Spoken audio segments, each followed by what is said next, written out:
all sports, double coverage. What is going on, ladies and gentlemen? Welcome to Double Coverage. Hope you're still living, breathing. I don't even know, Sauce. I've fucked it up. It's been a long time since I have. I'm Tom with the great man. Living, loving, and breathing all sports. It's Double Coverage, the most underrated sports and trading card podcast on the planet. Breathing, and loving sport. Don't worry, I've just improvised on my. I've taken over. You fumbled. You've absolutely fumbled that one at the last hurdle. You've Stephen Bradbury. You've Stephen Bradbury absolute fumbled at the last hurdle and could not get over the line. So I've taken over, mate. Thank you. Stephen Bradbury to the rescue, mate. You're here to always make me look better than what I actually am because I'm horrible half the time. So thank you very much. You've been well. Big week in sport. Yes. Yeah, I know, Adam. You're the first one. Yep, I had one job. Yes, thank you. Thanks for joining in. Spilled these lollies, he says. Yep. Manny, wish you were still asleep and you didn't have to see that, but screwed that one up, flustered, and he's here. He goes, Harry Maguire, that one. I completely disagree with you because Harry Maguire is in my good books. So Azuro says the video subject doesn't look good. So if you can't see that, it is Shithouse United, Danny Quit, and the Flagpies. All right, so it's a bit to get into EPL, F1, AFL, UFC, Le Mans of the Week, Hobby Talk, and that'll do us for tonight in episode 110. But we will start with the EPL source. And it's back. It was great to have it back. Yep. A lot of interesting things. A lot of things that were a surprise, clearly. Some things that weren't a surprise for some people. One thing that I probably should have said on the pod last week that I didn't say, and at least we all know I'm an honest person, and you've heard me say it 50 times about Haaland coming into this season. So he did show up and he did play well, and Roy Keane echoed something that I mentioned about him off air, which was pretty good. Good to see, Source, that we're on the same level as the British pundits over there in England. So, but we'll start with Leicester. Oh no, we're not going to start there because they were the Monday morning games. Let's start with Fulham, Liverpool to start the season. 2-2 draw for Liverpool. Did you catch this one? Didn't catch it, but all reports. Liverpool had a tough time against Fulham. They did. I watched this one. They weren't great. They weren't great. All right. So they're probably lacking in a bit of chemistry. Few guys, come in. A few guys left. So they're probably going to have a bit of time to build that. Not the result you do want to start the season, but nonetheless, a good result for Fulham. And let's hope it's a start of something for Fulham, who I believe the last 2 times they've been up into the Premier League, they've been bounced right away. So hopefully this season it can be different and they can remain in the top flight. But good result for that. It was all Mitrovic in this one, and Mitrovic made him pay. Obviously scored twice with the brace. Liverpool struggled. Concern for Liverpool, they've got a fair few injuries, and to add to that list is now Thiago Alcantara, who is out for 6 weeks. He's hurt his hamstring again, Source. We know he got hurt last year late in the campaign, and he's back on the sideline. So another out for Liverpool, and not a great start. You need to win as many games as possible if you need to be in title contention with obviously their direct rival in Manchester City up at the top. We had Joel Boyers, who started their campaign off beautifully against Crystal Palace. Gabriel Martinelli opening the scoring for the Premier League season. Obviously, I'm assuming you've caught this game. So yeah, your caught thoughts the game on Arsenal? Happy. Played very, very well. We moved the ball well. But what I like to see there is the clean sheet. And they're the type of games that we would go away last season, and yes, you're gonna find it tough to beat these teams convincingly, in a sense. But 2-0 away from home at Crystal Palace, a team last year who gave us a lot of trouble in both times that we faced them. I think even one time they might have beaten us last season. I'm pretty sure I recall. So good way to start. Gabriel Jesus looks like a massive pickup. Zinchenko, Was he good? massive upgrade. Well, not a massive upgrade. I scored think well for I me think in fantasy. I think Kieran Tierney is a good left back, but I just think now we've got great depth at that left back position with Tierney and also Zinchenko, and then obviously Tavares, who was got towed up a bit at times last season. So he's going to develop a bit more as a youngster, and not as much pressure on him in this season. Obviously, he might be there if we get some injury issues, but Gabriel Jesus was brilliant. The way he presses the ball, the way we worked together as a team to press Palace, and then at the back, I think the new centre back we got is Saliba. I believe his name is. Let me just correct that. Saliba, come from Ligue 1. Solid defensively. So I hope this is something we build upon, and we move forward, and can. I look at our first 5 games; they're all winnable. First 5 games, and I think game 6 we verse you, we verse United. That's our first main sort of you're a test, if you could say, you're right? a test. You're fucking playing the bye in 5 weeks. No, Test. yeah. Well, by the sounds of this podcast, the way you've lined it up, in 6 weeks' time. Oh yeah. Anyway, fuck. I'll get to that later. Look, all I want to see is Domo. I'm going to end it on this. Enough about Arsenal. We'll move on. I want to see us 5-0 to that point where we got to verse United. Yep. I want to see us 5-0. It's more than capable. Leicester City, Leicester at home, Bournemouth away, and then Fulham and Aston Villa both at home. You should win them. More than winnable. And if we start 5-0, this will probably be our best start to a Premier League season. I think in probably 8 years. If we start 5-0 or something like that, be good. I think from one of the seasons since Wenger's been there. So. Manny says first 7 games are pretty easy because he's put United in there. There's the cheeky little dig at me, which is, I don't disagree with him. Next up, we have Manny's boys against Everton. And, all right, I can take a dig back at Manny. Chelsea were horrific, and they actually look horrific. Straight up, they look terrible sauce. That was the most boring game I've watched. I watched Liverpool into Tottenham into the Chelsea game. I don't know. It wasn't because I was tired that the game was terrible. I was actually hoping for it to end so I could go to bed. They got a penalty finished by Jorginho, which frustrates me even more. You know what I'm like with Jorginho scoring penalties for Chelsea and missing them for Italy. It pisses me off. So he scored that. They get through 1-0. You take the win away from home, but they don't look good. Manny did express his concern to me and you in a group chat prior to this game starting regarding who is going to score the goals for them. I thought Havertz would be that guy. Like he can kick goals, but they did struggle. Mason Mount struggled mightily in midfield. They put the great white hope over there, Captain America, and he struggled as well. Cucurella had some field time as well, Sauce, and I don't know what you can make of that in 10 minutes that he played, but who did look good? One man from Napoli that came over, and I was telling you this bloke would dominate, and that is Koulibaly. He absolutely dominated that game. Like, he was too good. Like, too good.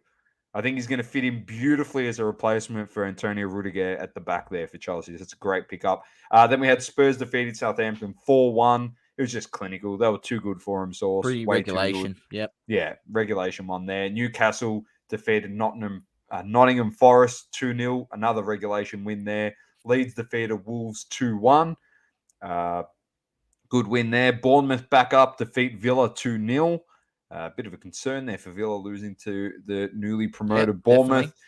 And then in what was a great game, Leicester 2-0 up in this one early against Brentford, and Brentford fought back. Ivan Toney, obviously, is a man. Get to know the name if you don't know it. He was very good for Brentford last season. 2-2 in that one. Ended up as a draw.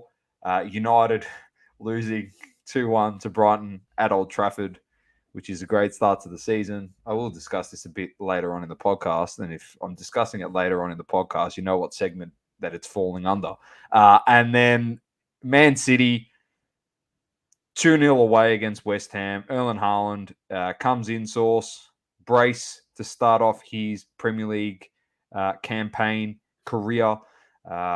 Yes, I'm going to go back to this comment that was earlier. Azuro did say he would dominate, and he did. And I was saying to Source in the lead up to this season that he potentially could kick 30 goals. And I was saying not just in all competitions. I said 30 goals Premier League.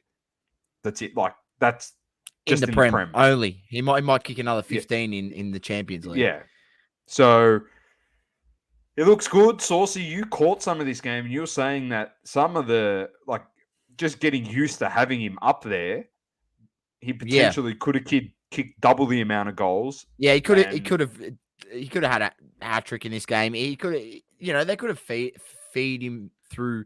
If anyone caught how he won the penalty, there was such little space in behind, and they played a little, ball. He was so fast to get onto it. His strides are just so lengthy.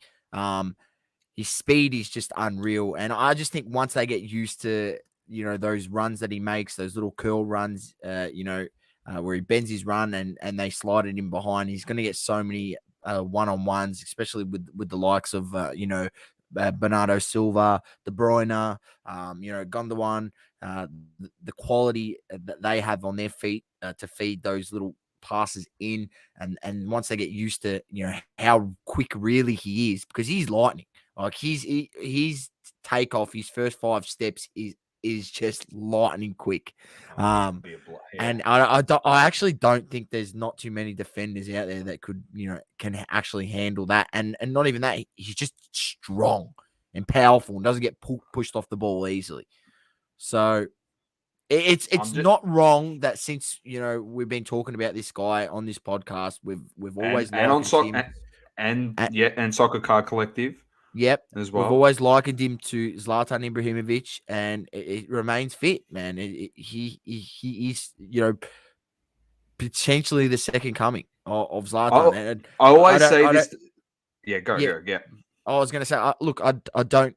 Zlatan's an amazing player, and I think Haaland has a bit of a ways to go to get to Zlatan's level, but he can get there for sure. And the scary thing is, Source, like, Zlatan came and played at United at 35? He was playing at United, and he kicked 23 goals in all competitions at 35, 18 in the Prem. At 35, he missed the back quarter of the season because he missed. Yeah, from game 20, from week 23 onwards, he missed out because he did his knee. Like, potentially could have kicked 25 plus just in the Prem, Zlatan.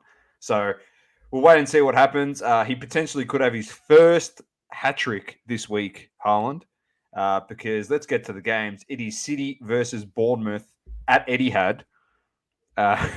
First home game for the champs, and Haaland could be ready to show off in front of the home crowd. Let's get our tip, Source. City, Bournemouth.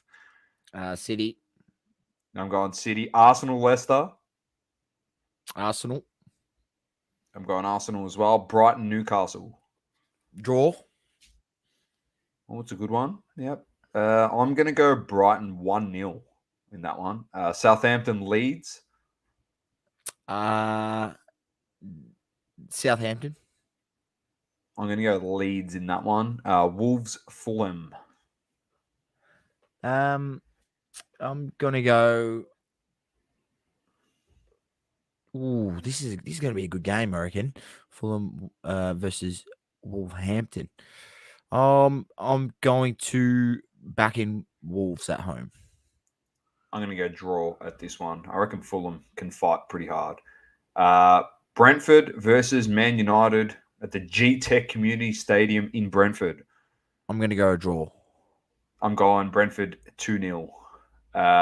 Forest versus West Ham. West Ham. They'll bounce back this week. Yeah, I'm going West Ham as Good well. shot. Chelsea, Spurs, Stamford Bridge. Spurs. I'm also going Spurs. And then the last one is Liverpool Palace at Anfield. They'll bounce back this week and they'll get the win at home. And Yeah, I'm going Liverpool Liverpool as well, Source. All right, very nice. Moving on, great man. I think what I'll do is I'll grab our tips now for the soccer from last week, this week, do a bit of a score sheet, and we'll also put our tips when it comes to NFL, and we'll just combine it, I think, and just to the end of the year, and then we'll start it again next year from fresh. All right. Me versus you. We've got to do something, and we've got to put something on the line. We'll put something on the line. We'll think of something. Yes, Manny, you did hear that correctly. He did pick Brentford and go against his own team. You'll hear a bit more later on about United, so stick around. Doma's got an absolute serving up his sleeve. I should have put a disclaimer in there, but I made my tip now. I'll live with it.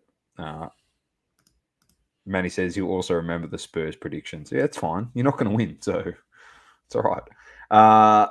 Let's move on, Source, to some F1 news.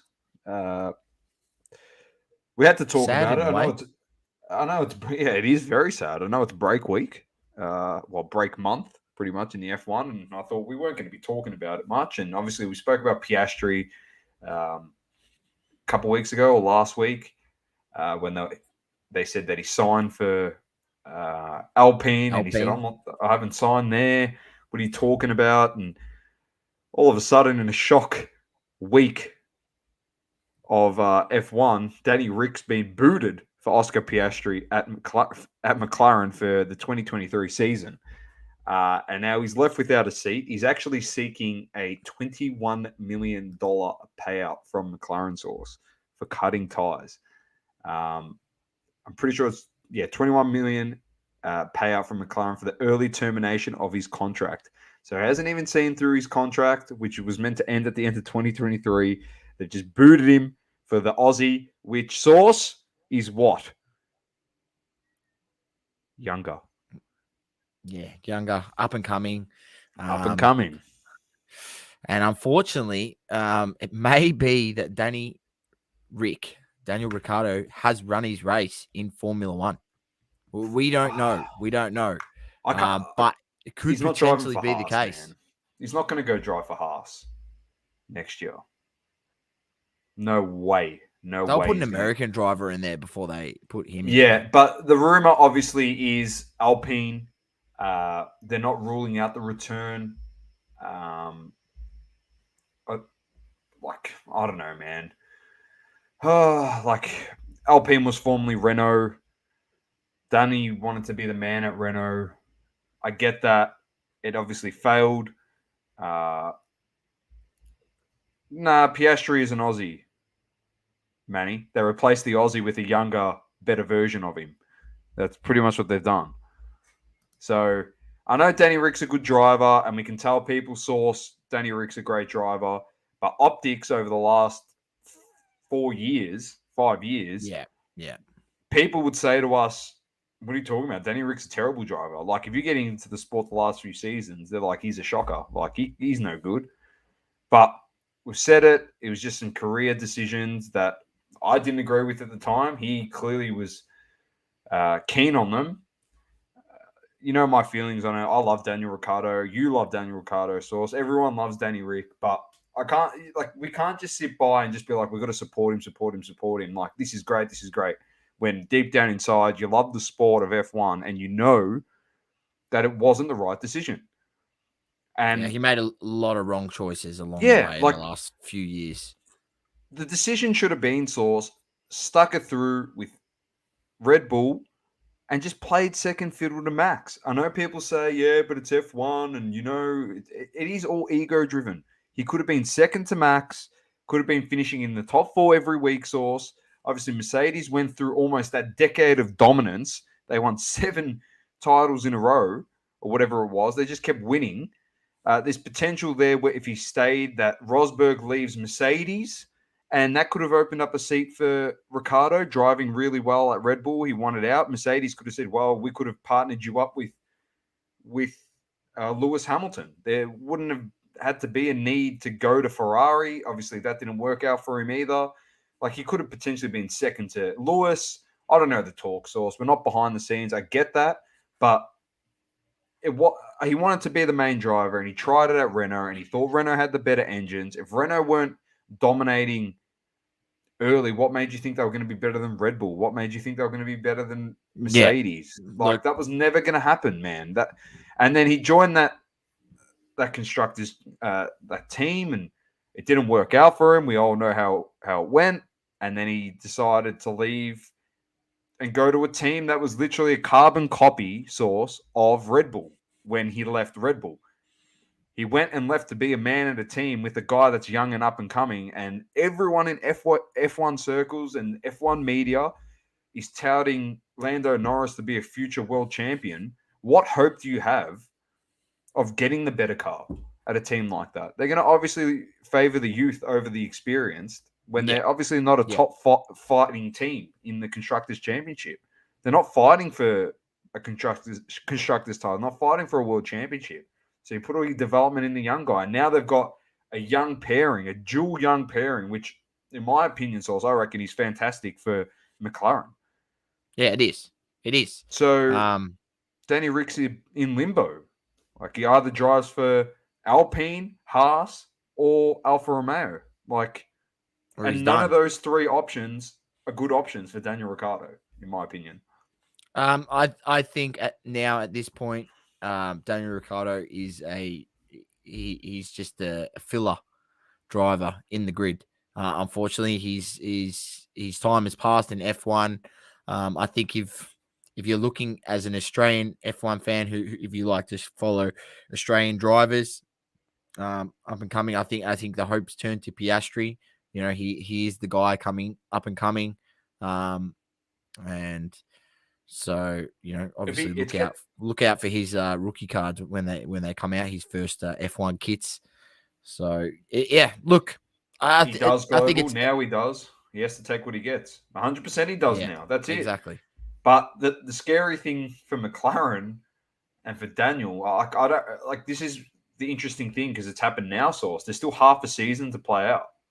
So he still has to come back and drive for McLaren for the rest of the races. So are we going to get a Danny Rick in these last 9 races that is potentially going to win a race or start finishing a lot higher on the grid? He's going to have to go hellbent because he's going to have to show teams that he still can race. Correct. So he's going to have to prove something. He's got a lot to prove. Like, yeah. So don't forget that, Danny Rick's got wins on the board. I think he's won Monaco back-to-back before as well. He's won Monaco 2 years in a row. So, when we say, I think he's had pole positions before. Yeah, he's a great driver. He is a great driver. But Sauce, this is a great driver pre everyone getting into this sport heavily.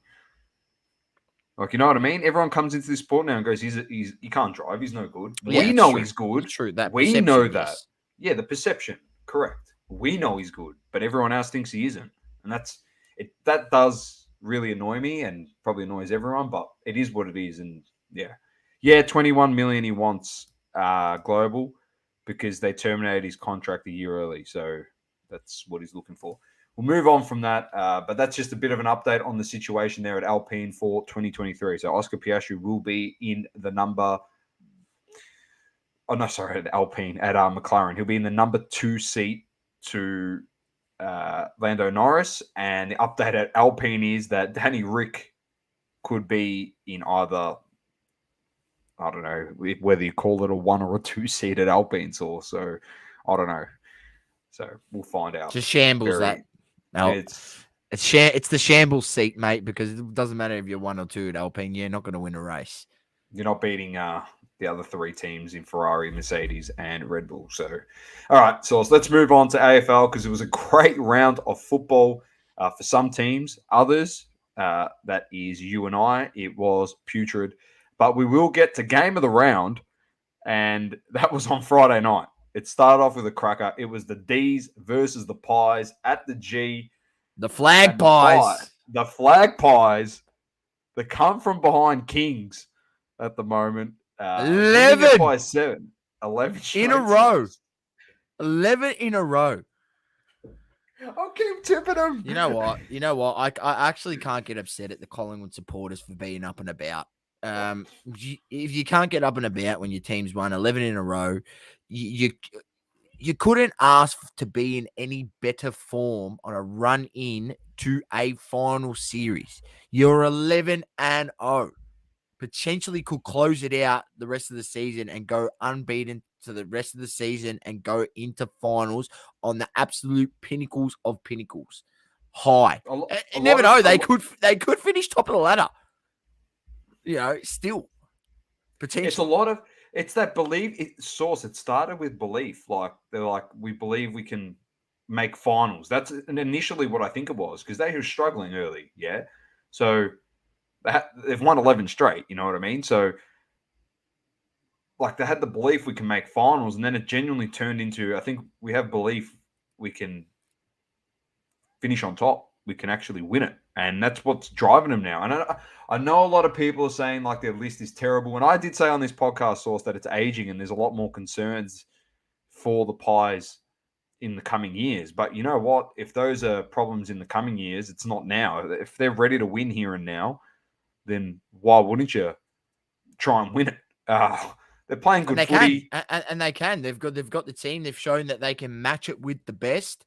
And they're in that game on Friday night, Melbourne had it there at a point. But the Pies just didn't go away, and I'm not going to even say credit to them. That's what we've come to know out of the Pies over the last 10 weeks, where they've won already 10 in a row. They've come from behind a number of times and been able to steal the victories. And they did it again against the best team in the comp, the reigning premiers, the Melbourne Demons, or second best team, because I think Geelong's the best team in the comps currently. But did say that up last there week, yes, you in did. the top three teams, but the reigning premiers. Mr. Ed Langdon knew all about it. He should have not opened his mouth. Let me just tell you that. You don't wind up the opposing team midweek and give them a reason to go absolutely bonkers at you. They did it on the first minute. First minute of the game, he absolutely copped it. But looking good. Flagpies, get up and about. Get up and about. They got this thing, Source. I don't know. This is like my observation of them as a football club compared to other football clubs. So a lot of teams start off with like that high intensity, get the goals on the board, and then obviously you tire out. Collingwood is literally like, mate, slow burners. They literally start off, they compose themselves, and then by the third quarter, that's when they're like, all right, now we've got to flip the switch. And in the second half of football is when they put all their pressure on a team. And because teams are getting tired, they make so many skill errors and they capitalize on it so quickly and effectively, they damage them on the scoreboard. So the game plan is pretty much not to get decimated in the first half of football, to stay in it. They genuinely came from behind on a 30-point turnaround. They're 23 points down at halftime or whatever it was, 27 points down, I think. So it was a 34-point swing for them to win the game in the second half. So tale of two halves, as they say. So, man, you know who I'm tipping again this week. So you don't need to ask me. The D's the D's should have done better. They had nearly 20 more inside 50s in that game. They smashed them in nearly every stat bar the scoreboard, which is the one that counts. If you're a D's fan or the D's themselves, I wouldn't be too disheartened. But at the same time, if I'm a Pies fan, I am over the moon, and I'm here saying we can win the flag. And I think you should be saying that as a football club at this point. You're second on the ladder. You finish. If you finish first or second, you play all your games at the MCG, your home ground. If you make it to the big dance, we know where that's played. So they should be, up and about and saying, you know what, we can do it all this year. So Flagpies, they're looking good. And for me, they are, probably looking like the second best team in the comp behind Geelong. It's a fair call. The Hawks, then defeated the Suns by 7, 10-10, 70 to 8-15, 63. It's a nothing game. These are nothing game, Source. We don't need to worry about them. The GWS Giants just helping your cause for a good pick, Source. Beat the Bombers by 27. Remember when you said to me, "Oh, they've got you at the favourites." I'm like, "What? They've got us as the favourites?" That was the cue, ladies and gentlemen, saying, yeah, look, I actually tipped you, I think, last week. I think I think you did. I think you bought into the bullshit, mate. You bought into the bullshit. Yeah, I got mate, they've sucked tuned in. out. You got sucked in. They've tuned out. I got sucked GWS copped a rifle up the behind last week in the media and a few things. So they came out to play. So yeah. Dogs got done at Marvel by the Dockers 78 to 95. I think I tipped wrong again on this one. You picked the Dockers. You said they'd bounce back. You did, and I thought Dogs could have them beat, but definitely wasn't the case. Then we both tipped this one. So it was the Cats defeating the Saints by 45. They just steamrolled them. Then into Port Adelaide versus Richmond. And the Tigers got a very nice 38-point win over Port Adelaide. Obviously, El Presidente there, the Koshi, came out on Sunrise, wasn't too happy, said there'd be a full-scale review of the football club, and no, he wasn't too happy. Oh, yeah. He had about 10 or 12 opportunities to say Ken Hinkley's our man next year, and he did not say it once. So, Mr. Ken Hinkley, everyone's going to North. Mr. Ken Hinkley maybe he's on his way out of Port Adelaide Power. So watch that space. They could be in with an overhaul, I reckon. It's very disappointing season after finishing. They finished top 4 last season, Port. Yeah. So that is horrendous. They are going to miss the finals. Yep. North Melbourne, next one up. My mob got done by the Swans by 38, just for Saucy. He had him 40 to lose by 40 plus, and in a multi, and then Swans lost the plot in the last quarter. Yeah, they lost the plot. Larky, the big Suv Larky there, kick 7. 8? I'm pretty sure he kicked 8. No, Zurha took that goal away from him. Oh, okay. 7, I think. Yeah, he kicked 7 of our 13 goals. And if he wasn't on, I don't know where. Source, I swear. 7 of your 13 goals. The Source, I swear to you, I'm not bagging North. I'm not bagging North yet. Like I'm not giving him shit on this. This is not a criticism of the football club. But if he didn't kick 7 of the 13 goals, I don't know where the goals would have come from. I'm not saying that, like, I'm not bagging our players. It's just like Sydney's defense. Those two McCartan brothers, Lloyd, Rampy played so well. Who's the other guy that plays off the back there? That's really good. Moves the ball. I've gone blank. Off half back. Good. Like they just dominated. They dominated. They really did. They just lost. For the Swans. They could potentially sneak into that top 4, finish 4th, get that second chance. They get to play home final. Watch out. Global's loving the Suvalaki in the comments. He said he dropped to $2.99 overall. It's not great for you, man. I know you're trying to win it, but it is a fair effort. $2.99 out of 150,000 people. It's pretty good. He says Carlton has dropped the ball, and they have Source. They lost to the Lions 114-81, and they are in a lot of trouble. They're in a lot of trouble. Paddy Cripps has been suspended, I believe. 2 weeks. Yep, he's out for the last 2 games, which are the D's and the Pies. So they haven't got him for the D's and the Pies. They could miss the 8. Yeah. Oh, no way. The only thing, Source, that is going to keep Carlton in the finals, you heard it here first, is the fact that the 2 teams sitting in 9th and 10th are absolutely shit. It is the only thing that is going to keep them in. But if the Saints win one more game, see you later, Carlton. Oh, no, they'll stay in because of their percentage. Richmond, they'll win another game. Richmond will win another game. They'll move to 50 points and then see you later. Like, they can't. They'll beat us in the last round. Yeah, that's exactly right. They've got nothing to worry about. They play Hawthorn this week anyway, Richmond. So as well. So they've got Hawthorn and Essendon in the last round. Source. Richmond. The only thing that can keep them in is the fact that the two teams sitting outside of the 8 are struggling and are horrible this year. And are not good enough to be in the 8, along with Carlton. Yeah. So really, it's only 7 teams that are decent. So, I don't know. And then lastly, good send-off by the home crowd in Perth for Josh Kennedy. Unfortunately, didn't get the result that he would have wanted. He kicked 8 in his last game, Source. A bit of a Kobe Bryant type finisher to his career. Obviously, Kobe had 60. He kicked 8. He kicked a bag. And it's fantastic for Josh Kennedy, who's had a fantastic career. Game. Yeah, amazing career. Premiership player for the Eagles as well. So good stuff to him and all the best in the future. The Crows obviously getting the job done there. But we move on to this week's Source. Round 22, 2 weeks left before finals. We got Saints versus Brisbane at Marvel. Saints need this win. They are the outsiders at 231. Gamble responsibly. Tip Saints or the Lions at Marvel. I'm going to go the Brisbane Lions. I've got no faith in St Kilda. St Kilda need to win this game. If they have any chance, have to win. Yeah. But the Lions also got to win because if they want to get into top 4. So, must win for both teams.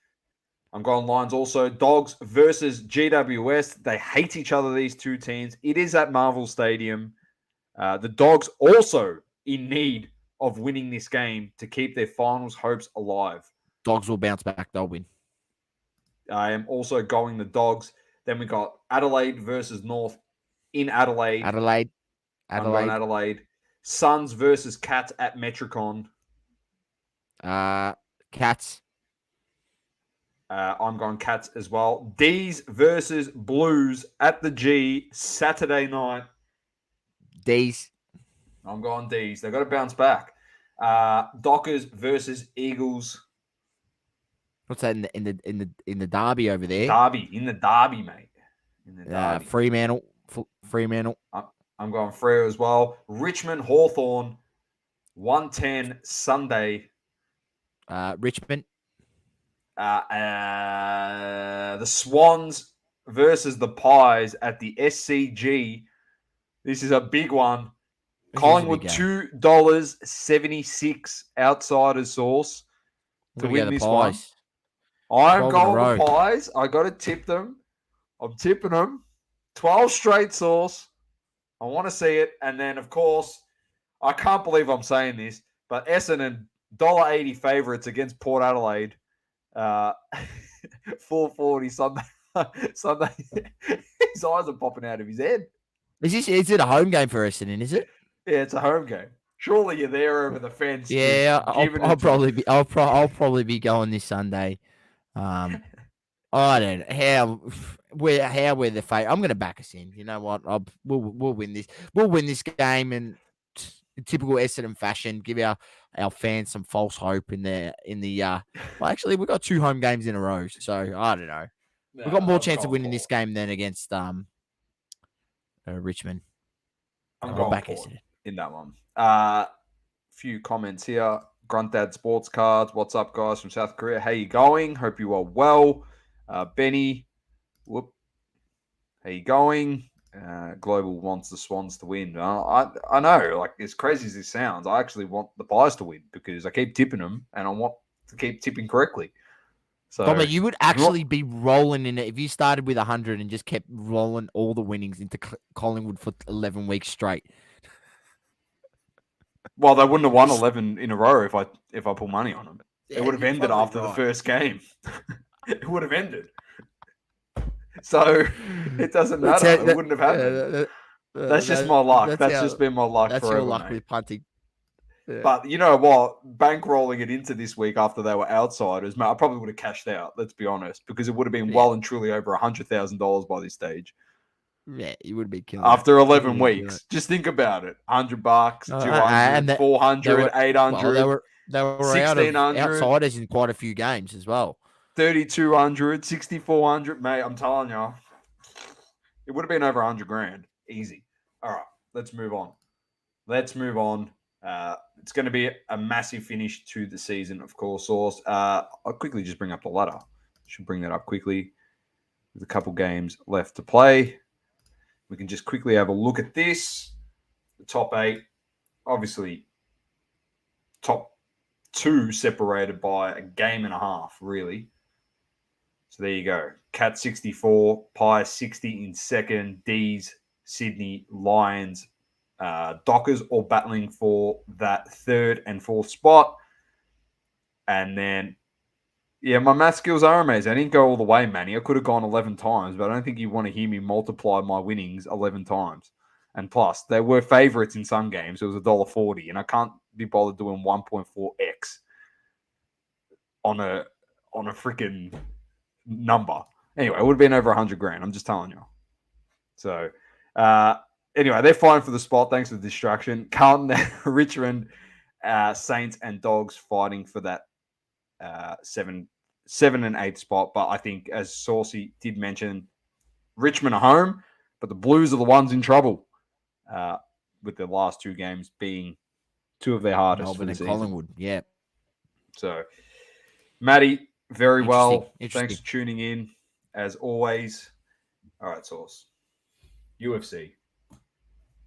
Over to you. UFC, I'll run through the card. I'll be honest with you, ladies and gentlemen. I didn't tune into the card, but we will run through just to view the results. And a couple of surprising results here, if you ask me. But we had the main card. You had in the lightweight division, Terrence McKinney defeating Eric Gonzalez, first round submission. Heavyweight, you had Sergey Spivak defeating Augusto Saki, second round KO. Women flyweight, Juliana Miller defeated Brogan Walker with a KO in the 3rd round. Muhammad Usman, which I did find out is actually Kamaru's brother.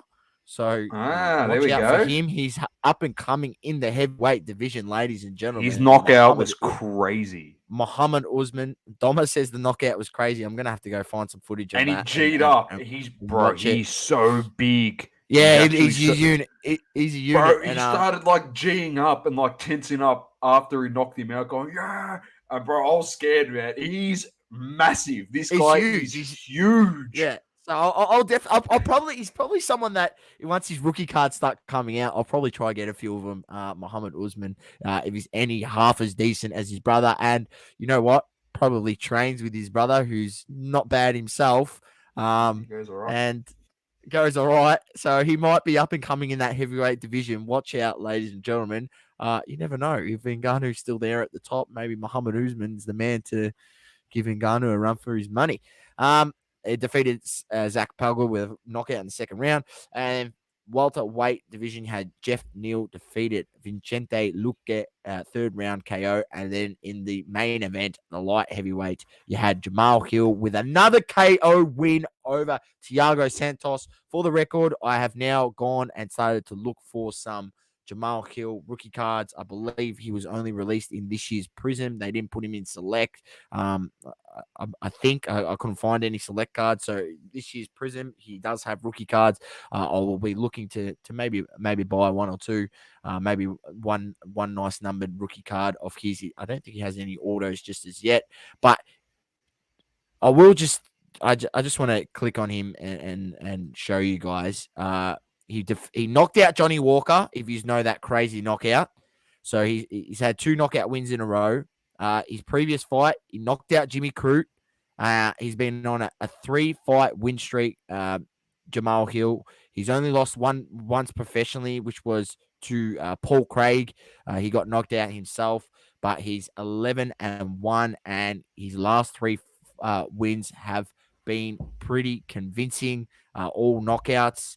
And, you know, that one against Thiago Santos, which I did mention to when I was giving the preview to this card last week, that he gave John Jones a fair run for his money when John Jones was fighting. Actually took John Jones to 5 rounds. So I thought this was a very tough fight for Jamal Hill, and I thought Thiago Santos would potentially win because, you know, although Jamal Hill is up and coming, you know, Thiago Santos has been around the traps for a while. These are the sort of, you know, tough fights that as an up and coming fighter, you know, if you can prove your worth against a seasoned veteran like Thiago Santos, that is a big win for him. So I expect big things for Jamal here. I think this is just the beginning. So watch out for him. He looks like a absolute great fighter.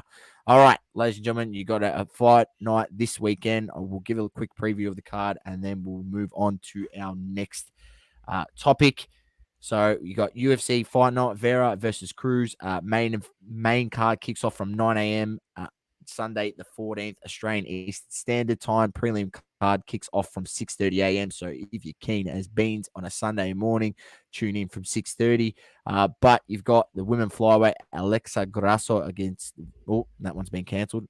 Didn't catch that. Women flyweight, Cynthia. I just seen that second part. Cynthia Calvillo against Nina Nunes, and then another women flyweight, which I believe it doesn't show the other person who's that lady's versing, so I can't tell you. Light heavyweight, Devin Clark against Azmat Murkanov. Women's strawweight, Yasmin Yarigi against Yasmin.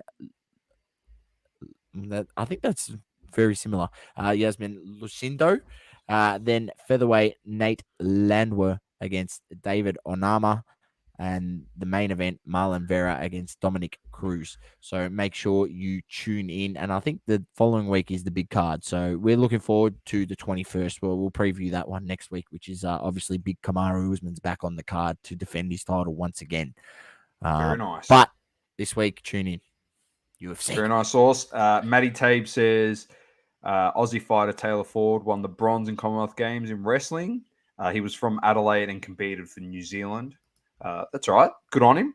Great stuff. Another shout out to middleweight for Australia in the boxing, Callum Peters, won silver in a very controversial fight source. Yeah, I did see that. He borderline. Oh, she. Apologies. She won the bronze. But Callum Peters, controversial fight. He actually was robbed. So straight up. That's boxing. It was 1-1 going into the third, and then he gave him a bath in the third. Like, it was embarrassing. But anyway, besides the point, congratulations to the Scottish fella. But all the best to Callum Peters, who hopefully a lot of people saying they're wanting to not sign any boxing contracts just yet. They want him to try and compete in the Olympics, and then post-Olympics in 2 years' time, then join the boxing circuit professionally. I want to see what he can do at the Olympic level, obviously, where every country is involved, not just the Commonwealth countries in the Commonwealth Games. So,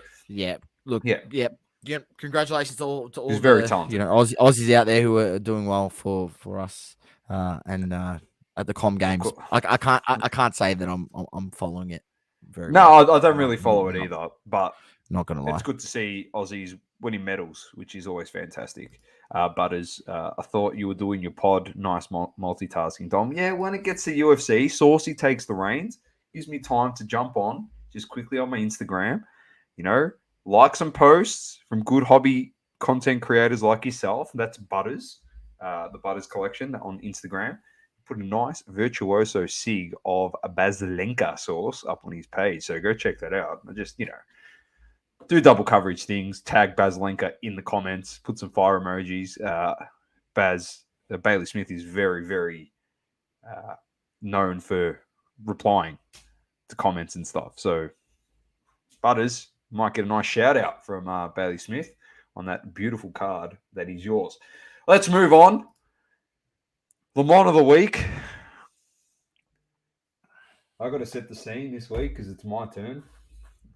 Unfortunately, sometimes I enjoy doing this segment, Source, but sometimes I completely don't. Like, I dislike it completely. It's been only a few times I've disliked this segment.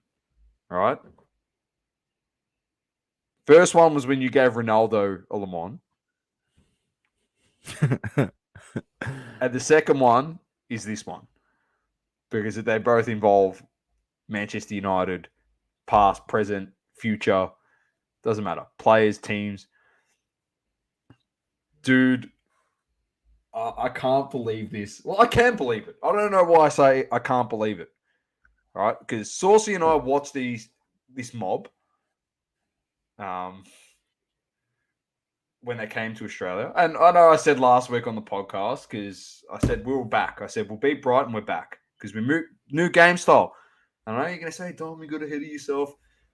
But my thinking source behind any of this stuff doesn't involve Scott McTominay and Luke Shaw on the park at any time ever during this season, unless every person in their position has a broken leg and can't go out there and it has to be filled.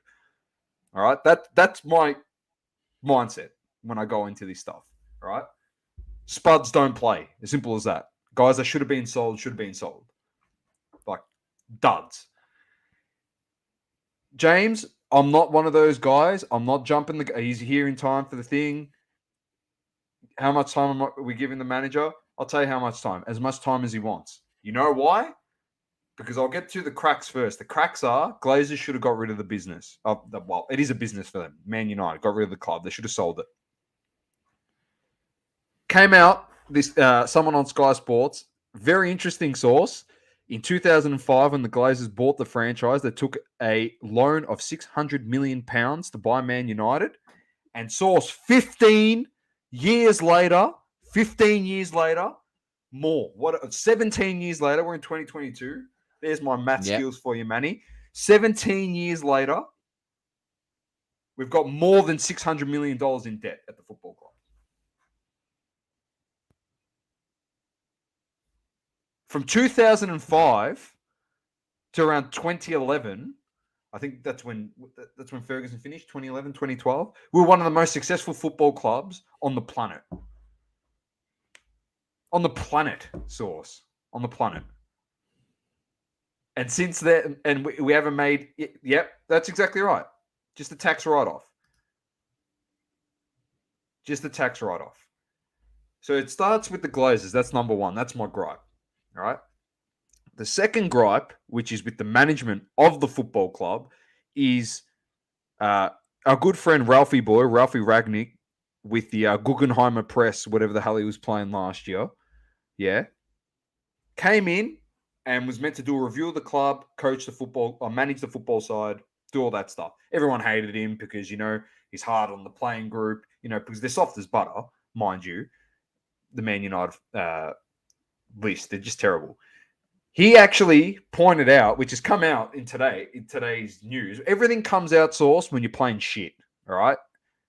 And it's actually a good thing because it puts more pressure on the ownership to get rid of it. He said we needed defenders, we needed midfielders to win the ball back, not lose the ball. He said we needed someone to finish the ball up front, not just to rely on Ronaldo. All that stuff has come out because there's potential that Ronaldo might leave and he's an aging striker. So you need someone to complement him up forward. None of that was listened to in the offseason. Third thing is, you get a new manager in, you got to change the culture. It's not going to change overnight. So to James's comment, how much time am I giving this manager? I'm giving him as much time as he wants. And the reason behind that is because if people, as a Man United fan, don't trust Erik ten Hag, then in my opinion, you're pretty silly. The reason I say that is the two best players on the park for Man United on the weekend versus Brighton were the two players that Erik ten Hag brought in to the football club. Every other player out there is under former management that Ten Hag had to take over, and they were pathetic. So the two players were Lisandro Martinez, who dominated, and Christian Eriksen, who is all class, as we know. So no surprises there. And of course, I'm not putting Ronaldo in there because Ronaldo actually came on and he had impact and he set up probably the easiest goal of all time for Marcus Rashford, but he's a show off. He should have been. He's been a smart ass when he went to finish it and it got saved. And if he just put it in the back of the net clinically, then VAR would have overturned the offside and actually given the goal to Rashford. But he's a dickhead. So straight out with that. Dalot was terrible. Luke Shaw was terrible. McTominay, Fred, and Fernandez lost the ball 34 times in the first half combined. Those three lemons. What's the guarantee that Malacia will be starting on the left this week instead of Luke Shaw? I don't know who that is, but when Malacia comes on and plays this week, that's what I'm talking about. I'm telling you, if Luke Shaw starts this week, when the lineups come out Well, 1 hour before the game starts, Source. That has I'm to telling be you Ten right Hag's now. choice. You watch some of their preseason games, mate. He was no different in the preseason to what he just did on the weekend. Source, you know what's funny? You know how he was moving the ball so slowly against Victory? And I said, this guy's no good. It doesn't mean that because he was playing against Victory, he was no good and he wasn't trying. That's genuinely how Luke Shaw plays. He gets the ball. He's got open space. He just holds it, passes it back. He's no good. At least Malakia gets the ball and he tries to take on people, runs up the wings, tries to get crosses in, play balls in. Dallo was horrible. Like, he was shocking. I'm telling you, ladies and gentlemen, that listen to this podcast, if Luke Shaw is starting at left back an hour before the game starts, load up on Brentford. Load up on Brentford. Load up. I'm serious. Ronaldo must start this week. No more of this shit of he's not fit, he's not healthy. This is Cristiano Ronaldo sauce. He doesn't have to train for 4 years and he come and walk straight into this team. He plays with more effort than these spuds. And now we're talking about, we want to get Rabiot. Like, who's the other lemon there that we try to sign? Arnautovic from freaking Bologna. And we're not getting him now because it was a desperation tactic source. And then, I don't know if you heard this, but the longest holding ticket, number one ticket holder source at Man United, who's been a season ticket holder for 30 years, came out and said to the club, he wrote a letter to the club and said, if you sign Arnautovic, I am going to rip up my season ticket. Because you were signing players purely on desperation. Because you had time and you put no effort into the offseason. Because you focused on a guy in Frankie de Jong who did not want to leave, instead of going and looking at options of guys that were getting snapped up left, right, and center while you were wasting your time with a nothing player, nothing lead.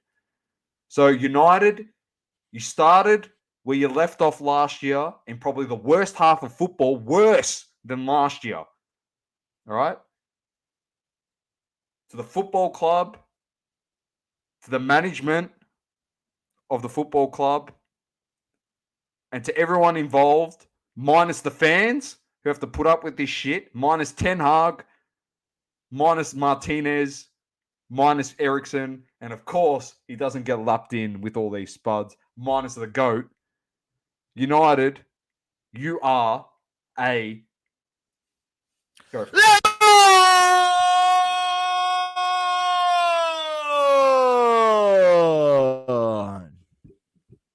Lemon. Terrible. This is a good comment by Manny. Messi had 2 goals, 1 assist. Ronaldo doesn't start on a team who doesn't beat Brighton. Just saying. That's fair enough. I agree. You know, he had a tap in and he kicked the tricycle kick, Messi. So, the tricycle kick in the Farmers League. That's okay. Not the guy that kicked the greatest goal probably ever in your lifetime in existence in a Champions League game to get them through. Anyway, besides the point, I digress, Source. There's bicycle kicks and then there's tricycle kicks. Kicks, all right? And when I said to you, Manny, I got up higher when I attempted my scissor kick at futsal compared to Messi, I wasn't talking shit. All right? There was no tricycle kick, mate. All right? I could have kicked that easily in legal disgrace. He's small. He got some height compared to his height. Manny, shut up. Get out of here. All right, let's move on, Source, to hobby talk. Go back to bed. Go back to bed. Let's get to hobby talk. Brought to you by Platinum Standard Rating.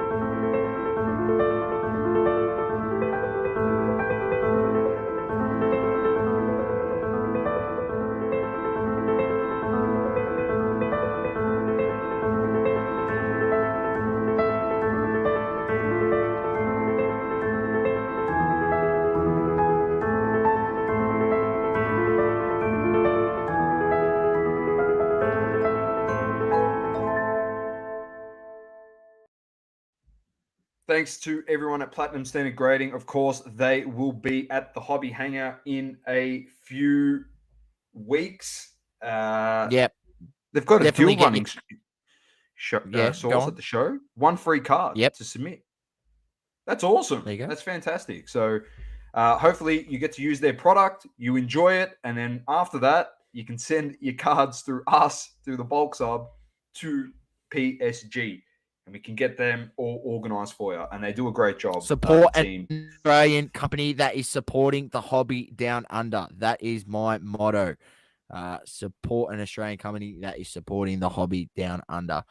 They're really having a crack. We've interviewed them and They're awesome. had them on the show. We've also had Chris on the show as a special guest. So you can find out a bit more about them. Find those podcasts on our channel and tune in. And if you haven't listened to the one with Chris, it's also a very, really good one. It was something a bit different we did. It's more of a discussion podcast forum where we just sit back, talk about gambling and Lego flipping, a whole talked a bit about the things that he's done in his lifetime, his career, and some of his other hobbies as well. And it made for a great chat. So make sure you tune in. That's with Chris Bilston, Collector. That's the show, the title of the show.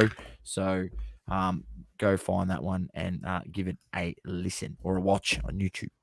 And it's good to know, Source. He's Benny. He said he confirmed that I did get higher than Messi. He plays in my team, so he knows. All right, I'm not talking shit. I don't need to talk shit on this show. It's all facts. Global says, are we doing anything after the hobby hangout? As I said to you 3 weeks ago, Global, we would love to. You just need to show up. If you show up, we'll be there. Well, we went last time and you didn't show up. So... me and Doma, we'll have a bit of a discussion about it, and we'll see, and maybe give a place. I think we just need to take into account that any people that may be setting up that want to come out later on. In our case, it was the fact that we didn't want to leave all our sort of possessions in a vehicle, and then come out somewhere. So we sort of had to drop things off and then come back into wherever it was going to be. I think it can be arranged, just there's going to be a bit of a time gap between the time when the show finishes and then when that happens. And I think that's where the miscommunication was last time, where people sort of thought it was going to happen right away. There just needs to be a bit of leeway there. But we'll see. Dom and I will have a chat about it and maybe tee something up where we get a feed after the show, because I think the show finishes around 4:00. So we could tee up 4:30 Source. 4:30, yeah. 4:30, so around 6:30 or something, a little bit after the show, dinner, and then maybe some beverages. So I think it's definitely something on the cards. Definitely awesome. That is in a week and a half's time. It's next Sunday, not this Sunday coming, the following Sunday, the 21st of August, the Hobby Hangout number 2 over here in Melbourne. So make sure you get your tickets. Just find the Hobby Hangout AU on Instagram or Facebook, and there is a link there to buy tickets. We'll also drop that link in the description of the show if you are listening to this on playback, so you can find it there also. Definitely, Source. I'll be talk. It's gonna be not a lot of nice positives coming out of this until probably we get to the end, and then Saucy's got another. Saucy's just ready to go on something. But start with a few things. Tops Formula One racing. This is the paper product. Let me, if it wants to zoom in. No, there we go. Here we go. Motorsports slated for the week of September 14. A Formula One racing hobby box will contain 20 packs with 8 cards to a pack. This is a slight bump from 2021 set, which was released in February, and that had 8 cards to an 18-pack hobby box. So 2 extra packs in the product this year. Here's a Lando Norris design card. Hobby boxes will also contain a box topper. Yeah, this is considered Top's flagship F1. So the base set will have 200 cards with plenty of parallels. New additions to the parallel sets include fuchsia to 150, yellow to 125, and green to 75.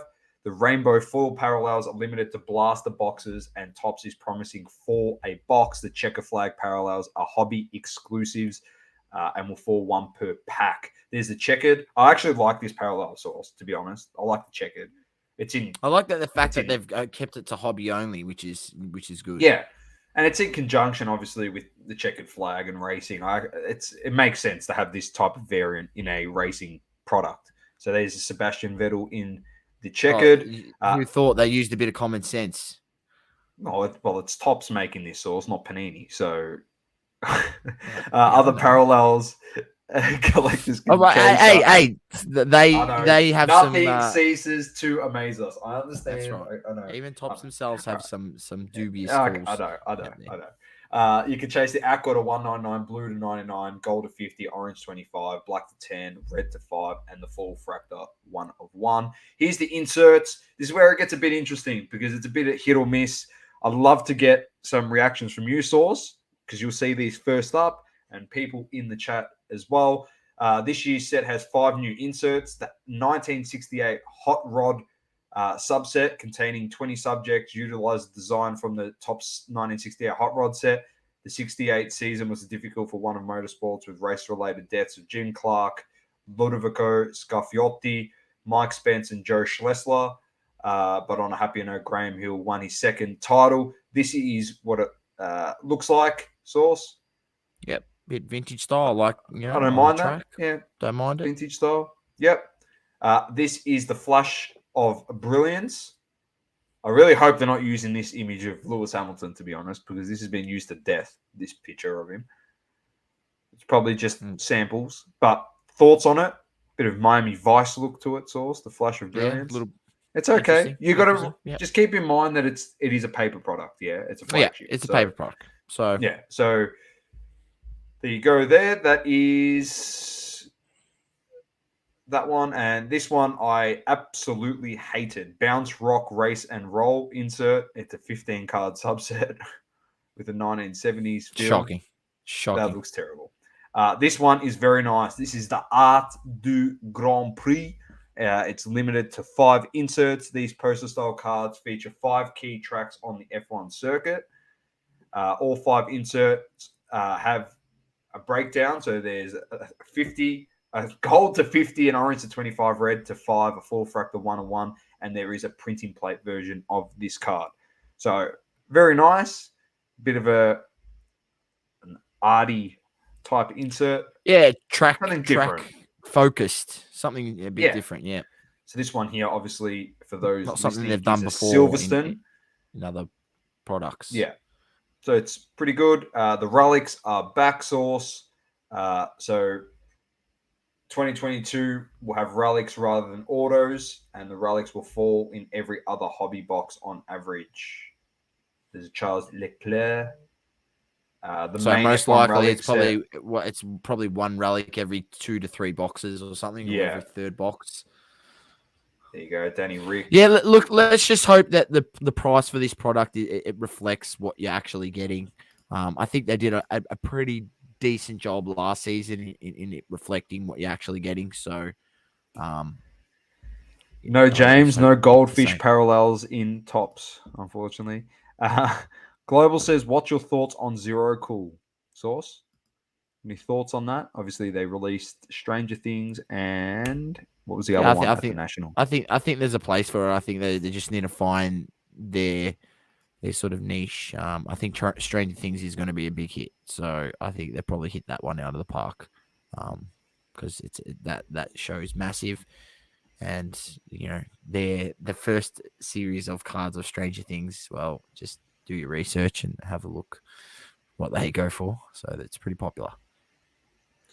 The next one, I'll put the full article in the comments, and we'll probably put it in the description. Yeah, they did Jackass as well, Global, and that is in regards to SGC President Peter Steinberg talking about the grading of the 52 Topps Mantle, which got a 9.5. So just a quick summary on this if you didn't know. So SGC 9.5 52 Topps Mickey Mantle is set to break every sports card and potentially sports memorabilia auction sale price in the history of the industry. As of Friday morning, the high bid was over 6.4 million with a buyer's premium factored in. That was on July 30, so a week and a bit ago. So I think that went for 7.5. I'm pretty sure. Something like that. So it's a really good interview. Go have a look. I'll chuck this in the comments. You can go over and have a look at Sports Collectors Daily. So there you go. Chuck that in. So I just want to bring that up. Obviously, the highest grade in an SGC for this card. Next one.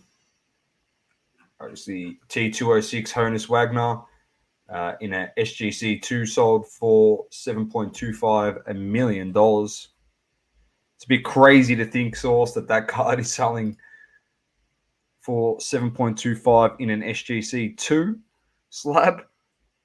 It's actually sold more than what the previous sale in an SGC 3 was. I'm pretty sure. I just think it's just the rarity of that card. It is so rare. The Honus Wagner. So look, that's the, you know, we say there's obviously the low end, the mid end, the high end, and then there's the extra or extremely high end. You know, that falls under that category, and so does the mantle.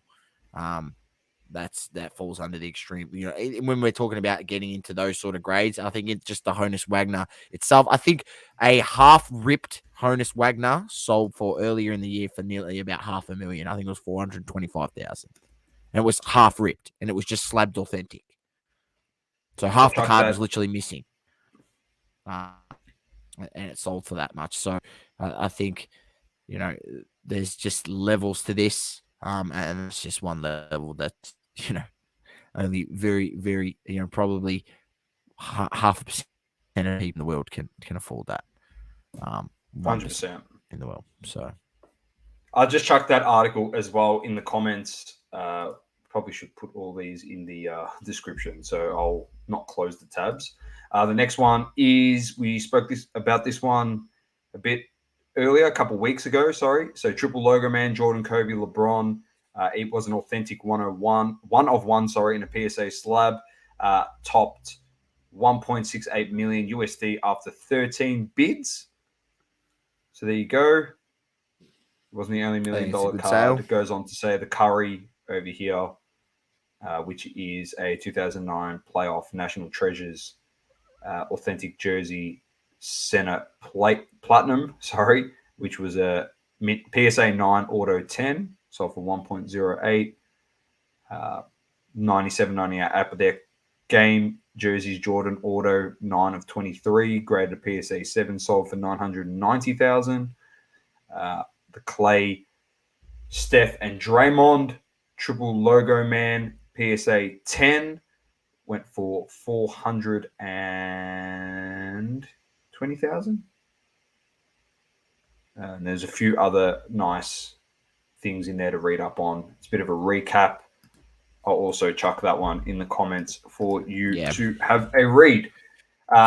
Still some crazy sales out there. Even though crazy market sales on those high end is also down, Doma. So reported, and what you can see when you're looking at Cardladder, but still good value out there for some collectors. Also, some of their collection.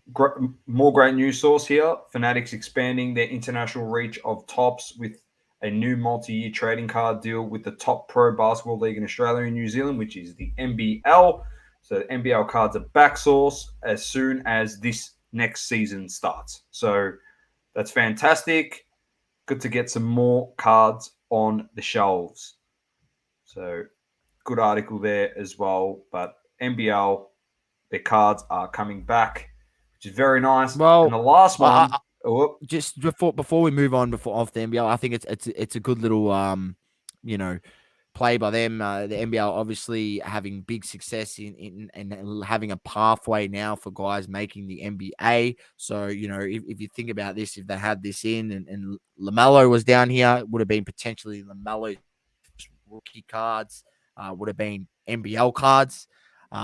Would have been like the situation where you've got like the Honus Greece card that's like one of his rookie cards, as well as then obviously his first cards when he got to the NBA would have been like a similar sort of situation like that. So it would make it interesting going forward, especially with the the program that they have with, finding guys that come down here on the sort of the Next Stars program. And we've seen, RJ Hampton, LaMelo, and other guys being here like Giddy, who's also made it and would have potentially had cards here that could have been potentially rookies before him making the NBA. So I think it's pretty cool, especially if that's more the pathway that other people are gonna get. And yes, James, I did say this to someone in a chat.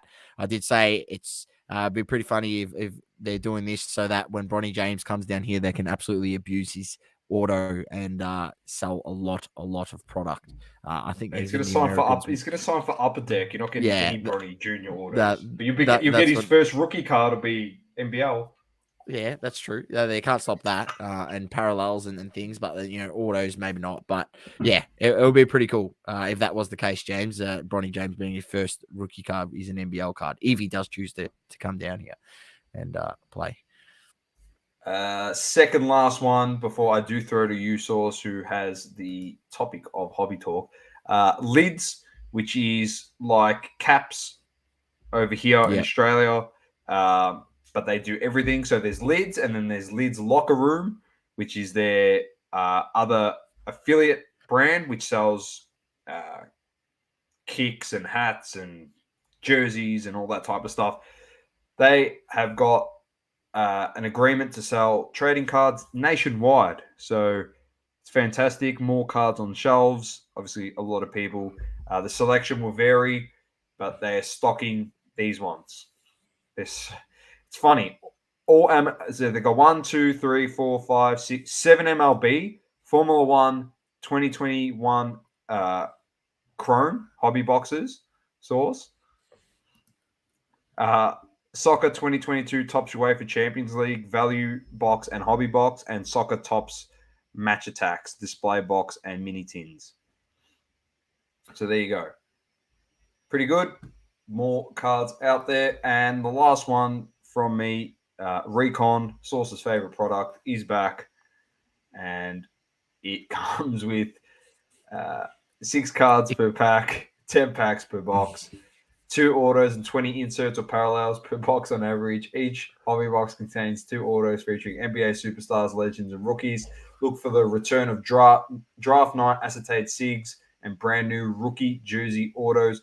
Recon offers a variety of base and base rookie parallels such as holo, pink, bronze, red, blue, purple, gold, green, platinum. I don't know. Galaxy. What's next? According is going to be one of the products of the year, according to Jared Blez. Someone. Yeah. Here it is. Giddy. Mr. Blez himself. Like he was trying to pump up those Titan cards out of that other set. Flux. What was it? Yeah. Yeah. That went well. The next PMGs, apparently. There you go. Okay. Well, these are only the words that came out of the man's mouth himself. So I'm not Rock the Rim. Any false. I actually don't mind that card. Rock the Rim. Rock the Rim. Yeah, it's different. Bit different. Not bad. We're gonna close. There you go. So that comes out this Friday. Well, last Friday. Sorry, 5th of the 8th. It already is out. So check that out. So that's just a bit of a preview for all of you. And that's it, Source. There's nothing here on Cardboard Connection that we need to go through and have a chat about. Oh, no. One last thing. I'll get it up. Well, you said there's new Project 22 cards.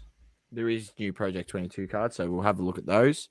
Bring them up. The Ansu Fati on there looks absolutely amazing. Brilliant project. Design. The Project. I type in Project 22, man. It's tops. The Project. Channel 10. You reckon? Get the F out of here, man. I'm not bringing that shit up on this podcast. These lemons. Project 22. Oh, Jackie Grealish. Ooh. Bring it up, Doma. Ooh. Show the people. Come on. Ooh. Yeah. What are you doing? No. Yeah, there you go. You're up. Look at the Pirlo. Yeah, the Pirlo's nice too. So I think I might get one of those. There you go. So you got Grealish from Ivan Bezlic. It's actually a nice looking card. I don't mind that. The Pirlo by Che Hainen. There you go. The Maestro. That's why he's got the conductor's thing. The Maestro. I know. I Darwin like it. I like Nunez it. by Day Tamura. Go for Liverpool fans. Ansu Fati from Orlando. Ansu Fati looks Aruchena. amazing. That's a nice looking card. And then the last one is by Kyogo Furuhashi, Kyogo Furuhashi by Vincent Asio. And he plays for Celtic, I'm assuming. Not familiar with him. But there you go. It's a nice looking card, Source. There's 6 days and 6 hours left. I think I might get a Pirlo for myself. Nice. And maybe just, even though I'm not really a Fati collector, I like the design of the card. So maybe I might get one. We'll Bang. Done. Love the Maddie says, love the future legends last year and this year. Great insert set. Maddie Campbell says, why they got to have the recon on every card. We know that what box they are from. And Maddie said he's waiting for the Zlatan in the Project 22, mate. So am I. So is Source. Don't worry. And we are doing this and hoping that it's Tyson Beck that does the Zlatan. Yeah, we're praying. Yeah, look. We did find out there is not really. He doesn't really have any say. It's Tops, sends out the people that they want them to do. So let's hope that maybe he can mention it and say, look, I wouldn't mind doing a Zlatan. Maybe they give it to him. So we're hoping that that's the case because we need a good Zlatan design. I know. Now, Source, I'm about to throw over to you. This is the final segment because I'm assuming this is going to go for leave about it 25 on a minutes. bang. I reckon we're going to leave it on a bang. Go for about I'm 25 minutes. Try to keep it to 10 minutes. 10 minutes. But I'm throwing it to you, all right? Because you sent me something today and I didn't even look at it, all right? Because you said you can either look at it or if you don't look on it, you can live react. So Saucy has done some investigative journalism and he's come up with something here. I have no idea what it is. And over to you. All right, ladies and gentlemen, we've forever said on this show, when it comes to PSA, they will always show preferential treatment to celebrities and people with an influence and a following, because obviously they don't want to damage their brand name, and do anything that could potentially harm them in a sense of those people having an influence in being able to persuade people to not use PSA. We have come across now. For the record, this is not this person's card; it's someone else's. But this is what is happened. So, as we know, Doma, there are private signings. So, this person has bought this 1-of-1 laundry tag, gold vinyl. It was slabbed authentic. He cracked it out of the authentic slab, sent it to a private signing for Justin Herbert and got him to write, Justin Herbert, auto 2020 NFL Rookie of the Year, 1-of-1 in the bottom corner with the inscription 1-of-1 in the bottom corner. He's then spent $1,200. You heard that right. He's then spent $1,200 to get that, then the auto graded and it reslabbed authentic. So just to get the auto graded and then reslabbed authentic, he spent $1,200 to send this card in because obviously it's a 1-of-1 laundry tag. Yeah, $1,200. It's 1-of-1 laundry tag, so it's an expensive card, and we know the tier system that PSA has got. The more expensive your card is, the more you pay to get it graded. Which is a bit of bullshit if you ask me, but it is what it is, right? So he's done that, right? He's gone to send it in. This is the response he's got from Collectors Universe. Any added 1-of-1 or similar numbering of series written by hand on a card is not something that the card can be authentic. Something that the card can be authenticated unless it is on a manufacturer's checklist, and PSA can only grade cards when all information can be confirmed as authentic. So he's responded back. He's paid his $1,200 to get it slabbed authentic again and get the auto graded. And they've denied him, saying we're not going to slab it authentic or grade it. grade the auto because there's 1 of 1 handwritten on the card, right?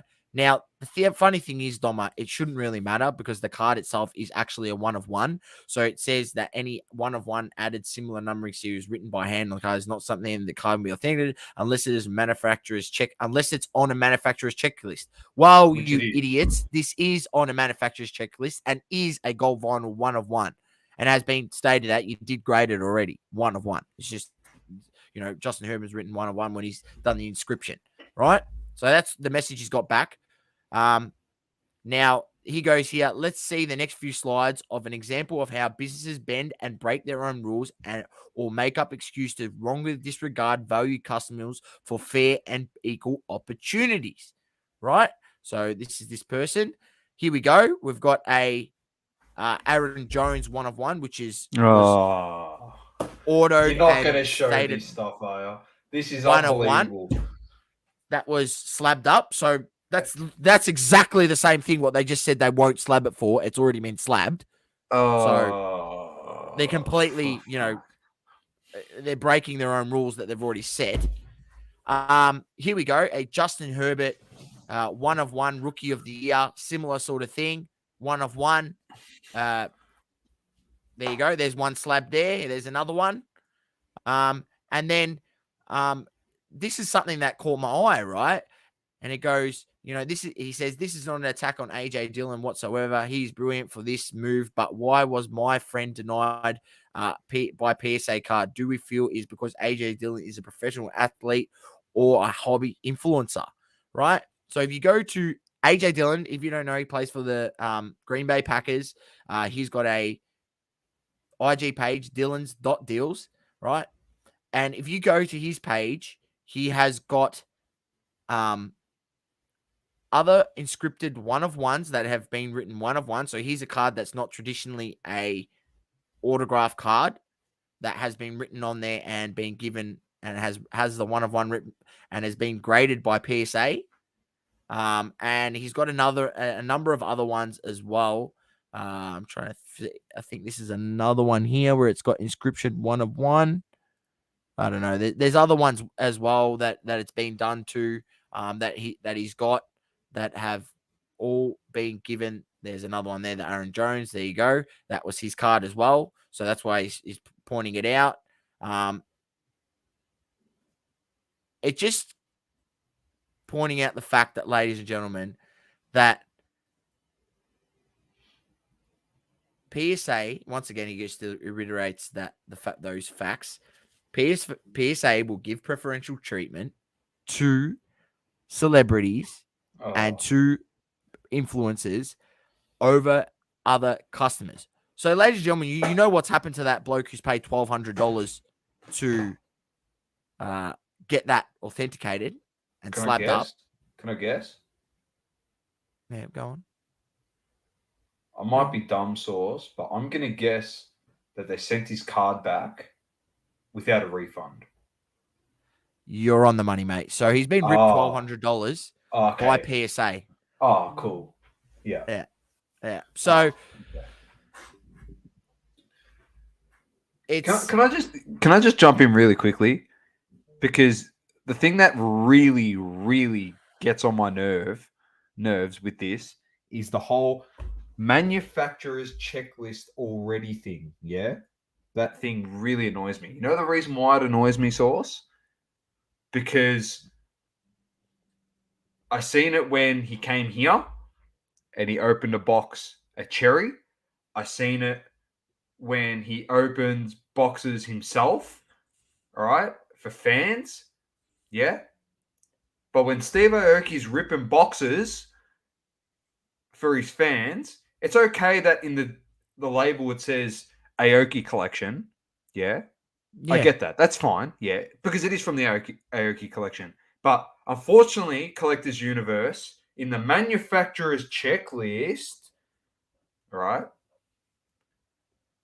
when he signs Aoki and if he puts another inscription on it, it's actually not in the checklist. So how are you grading all these cards and how are they up for sale and how are they being slabbed up and literally moving throughout the hobby into different collectors' hands? I'm just using that as an example, I'm just using that as an example. So technically, you shouldn't be doing anything because none of these cards, because you put a 1-on-1 on there. The card already has a 1-on-1 on there. Then you shouldn't be allowed to authenticate anything then, Source. Yeah, I just think it's technicality. all I got to say is there's two standards, and I'll reiterate this again. There is two standards for the average person, us here, you and I, Doma, and these other people that go to PSA. We've seen it before, and we talk about it all the time. There is a preferential treatment towards these people. And, this person, he said it himself. He goes, when he said, making excuses, wrongly disregarding valued customers for fair and equal opportunities. And that's what it is, because, I understand Positive says in the comments should never have put an order on a 1-of-1 gold. I understand that Positive, but I'm also of the ilk of, well, there's that many sets and everything out there these days. So there's that many 1-of-1s because Panini's printing everything to the hills. So how can you actually make a 1-of-1 really unique? Well, let's buy the 1-of-1 and get him to doesn't have an order, and let's get him to sign it and inscribe 1-of-1 on it, right? That makes it really unique. It's not something that many people would want to do because probably was a pretty expensive card, I'm sure, to buy it out and then crack it out of that PSA slab. But he, as a collector, has found a way to maybe have an opportunity to have an equal opportunity, as he should, just like Mr. AJ Dillon has been able to get his 1-of-1s, which he got inscribed by Mr. Herbert himself. He's been able to get his slabbed. But this gentleman, who, obviously doesn't have a large following on Instagram, can't get the same equal opportunity. It just annoys me, Source, because it's like, did it say that he bought that card or he pulled that card? Does it specify that? No, he bought the card in a PSA slab and he cracked it open and then sent it to a signing with Herbert. Yeah, got it signed, that's fine. And then wanted to get it authenticated. Yeah. Okay, so he bought the card. Yeah, he bought the card. Yeah. But what I'm saying is, like, yeah, he might have finances to do that type of stuff, or he might not have that type of bankroll. I don't know. I'm not going to make an assumption. You'd hope so. Yeah, but I'm not going to make that assumption on someone's financials. But if you pose the story in a way that if someone, saved up all this money in the hobby to buy this gold vinyl, that was what they wanted, yeah? And then they sent it to a private signing and Herbert signed it, which is fine. That's good. That in itself is like a nice memento to have, yeah? But then you saved up all this money, $1,200 to send it in to get it authenticated, and for them to send you the card back and take your money is a disgrace, because it doesn't take $1,200 and it's not worth $1,200 for those people's eyes to freaking run over it and be like, nah, we're not authenticating it. They literally grab the card and go, nah, we're not authenticating it. And the shipping costs $40 or whatever it is to send it there. Or not even $40, is probably from the States. Yeah. And they're robbing him literally $1,100. We'll say $100 goes into the actual card for the process. And they've ripped this guy $1,100, sent his card back with nothing. That's pretty shameful for like people that want to say that they're the pinnacle of grading in the hobby. That's shameful. Now this is the thing. If that was the likes of like Steve Aoki bringing that card to PSA, do you think it would be slabbed up? Yes. That's a no-brainer. That's because we've been telling people that was. But Source, we've been telling people that was going to happen for 2 years. This is my gripe with all of this, and this is where I've always said at this point, where we had the big push by PSA. Remember? If it ain't PSA, don't bring them my way. Mr. Perk, forget that. And that business partnership that he had with PSA is the best grading company. If it ain't PSA, don't bring them my way. All right? Ladies and gentlemen, it's been their move from day one. They will always favor these people because it's helped them push their message. It's helped them get them to where they are today, to the point where everyone, unfortunately, sees them as the be-all and end-all in grading. And we're at this point where you have this shit happen to you and you hear of it happen, like this man here has been ripped $1,200. But at the same time, if you want to, get your value for your cards and your effort that you've put into to put these things together, like in this guy's sense, in be able to get the private signing done, buy the card, get the private signing done, and have these opportunities that other collectors are getting, and other people are doing as well. You can't get that same opportunity because you're just an average Joe, and they'll just see it fit that they rip you off. Source, they have to change their policy behind the payment thing. Like, that has to change, man. You can't be giving $1,200 to a company to get zero in return with nothing in return of a service. Like, they've done nothing, no service. There has been no service provided to the customer. And I don't want to hear Collectors Universe and Nat Turner or an employer or high-level exec turn around and say, no, the service was saying that we can't authenticate it. No, because you made 2 clicks on your database and you said, okay, we can't authenticate it. That is not a service provided to anyone. And you've robbed the guy of $1,200, man. Like, that has to change. Even if it means you get 80% of your money back if your card doesn't get graded. Yeah? Or 85%. And they take a small fee. That's fine, yeah? But the person sending the card should get some monetary value back. You're literally robbing them of $1,200. That is the most frustrating part of it all. So, but even if they don't want to authenticate it, they should even put something. You should get something with it. You should get a card report, or you should say, well, if we were to actually grade this card or get what you wanted, your auto would have got a 10, and your card's grade would be a 7. It's only a 7 quality card, right? You should get like a report that states that. Official PSA report, but we can't authenticate it for this and this reasons. But in this case, Doma, the reasons aren't good enough, and it's bullshit because there are other cards out there that have the exact same thing, that one-of-one inscription that has been authenticated. So anyway, you're on my nerves here. Anyway, yeah, and I've gone over time, and we're gonna have to keep Positive says if they can't This is the end of the show, pretty much. So, questions now. If they can't slab it, you shouldn't have to pay, says Positive. Global says, how's the dude getting his order sent back, not in holder, quotation marks, and had to pay over $7,000 USD for no grades on his cards? Yeah, I seen that one.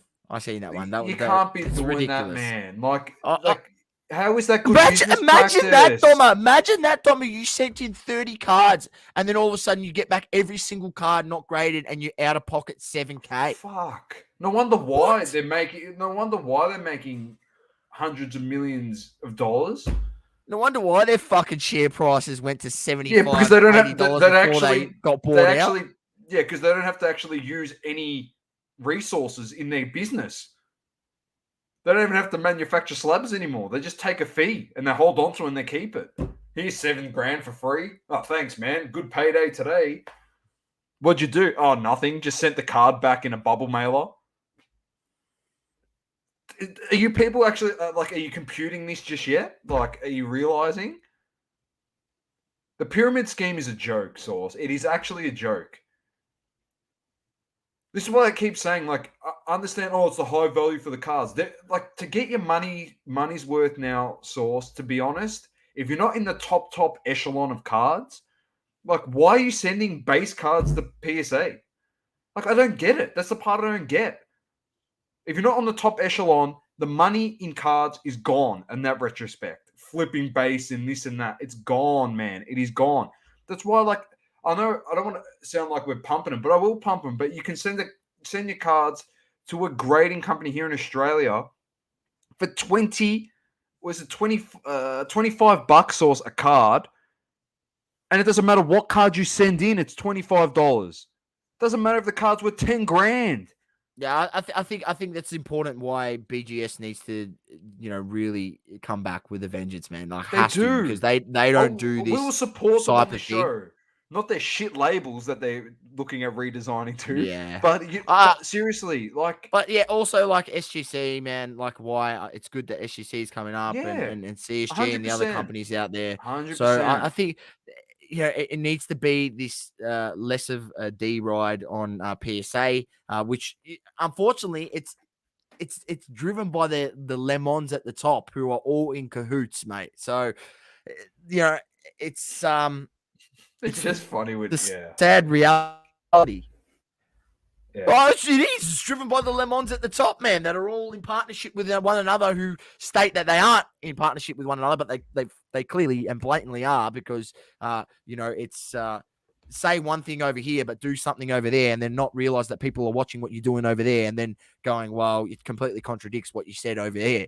But we put 2 and 2 together on this show.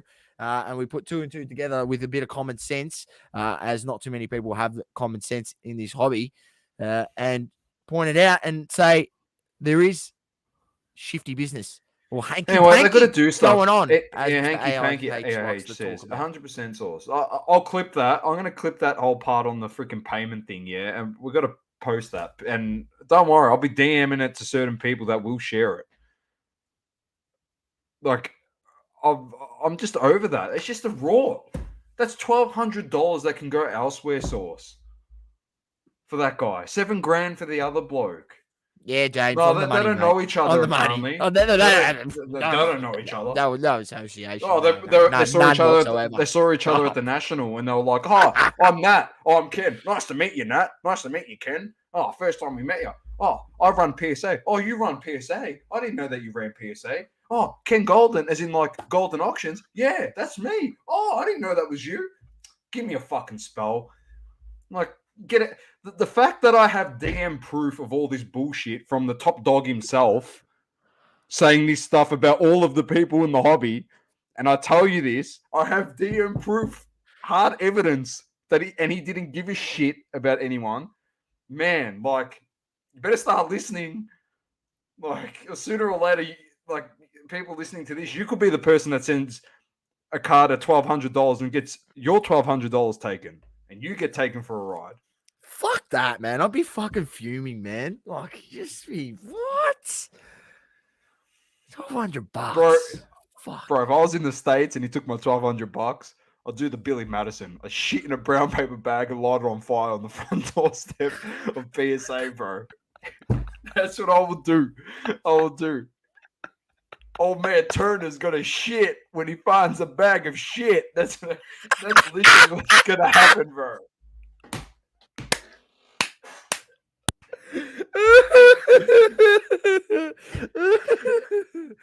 Literally. Oh, that would be brilliant. Anyway, that's a good one, Source. Good way to piss me off on a Wednesday night.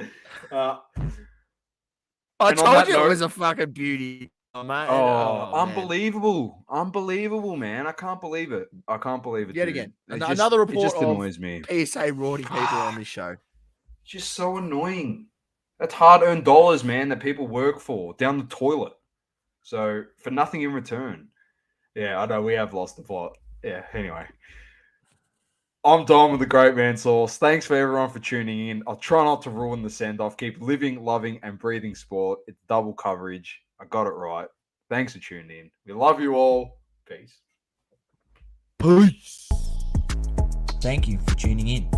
Please don't forget to leave a review on the Apple Podcasting app. Also, follow us on socials, Instagram, Facebook, Twitter, and TikTok. Talking all sports, double coverage.